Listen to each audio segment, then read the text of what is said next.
Hey guys, thanks for watching. Thanks for listening. This is your host Thomas Tyree from On the Hot Podcast. Today I have some bonus content for you guys. The bonus content we'll be covering today will be in the sport of basketball inside the NBA world. As I am on vacation, I hope you guys enjoy your New Year's and happy holidays to all out there watching and listening. But the trade that went down just a few hours ago in the NBA between the New York Knicks and the Toronto Raptors, I will be discussing in this segment. So we saw the trade between the New York Knicks and the Toronto Raptors, which it was a multiplayer trade. We saw the New York Knicks trade away R.J. Barrett, Emmanuel Quickley, and a second-round pick to the Toronto Raptors in exchange for OG Anunoby, as I get tongue-tied, and Precious Adachiwa, however you say that man's last name. But yes, that trade took place just a few hours ago in the NBA. I really think this is really a bad trade for the New York Knicks, though. I don't understand why they traded away R.J. Barrett, who is starting to develop himself. He's a more confident player now, becoming a more confident shooter and scorer in the league now, former third overall pick in the 2019 NBA draft. You trade him away, and then you trade away Emmanuel Quickley, who's done a great job for the New York Knicks coming off the bench. He's actually one of my favorite players that was a part of the New York Knicks. I know my co-host Rob Sarasulo is shaking his head about this trade because it does not make sense.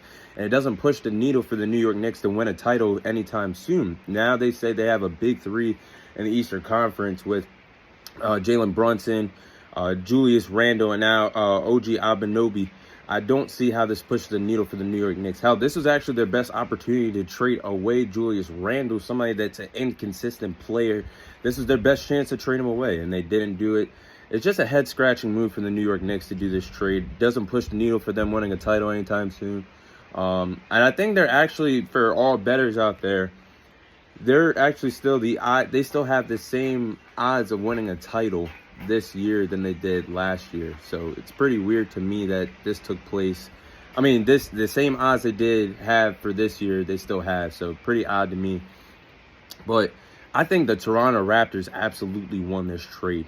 Now they have Scotty Barnes, they have Pascal Siakam, really talented players out there still in Toronto. And then you get these guys help by getting R.J. Barrett and Emmanuel Quickley.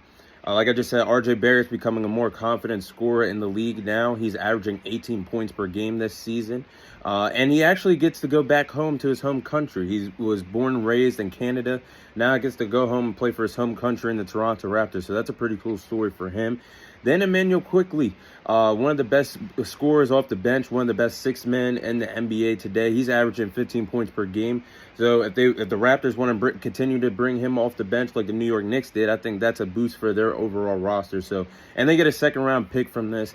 They clearly won this trade. I really don't understand why the Knicks thought it was going to be a good idea to trade for OG Anunoby and trade away R.J. Barrett and Emmanuel Quickley. It doesn't make sense to me. But that's my thoughts on this trade. The Raptors absolutely won this trade, so I'm looking forward to see how R.J. Barrett and Emmanuel Quickley will be used on the Toronto Raptors moving forward. But that is all the time I have for you guys today. Thank you guys for watching. Thank you guys for listening. This is your host Thomas Tyree signing off, and I'll see you guys on next week's episode.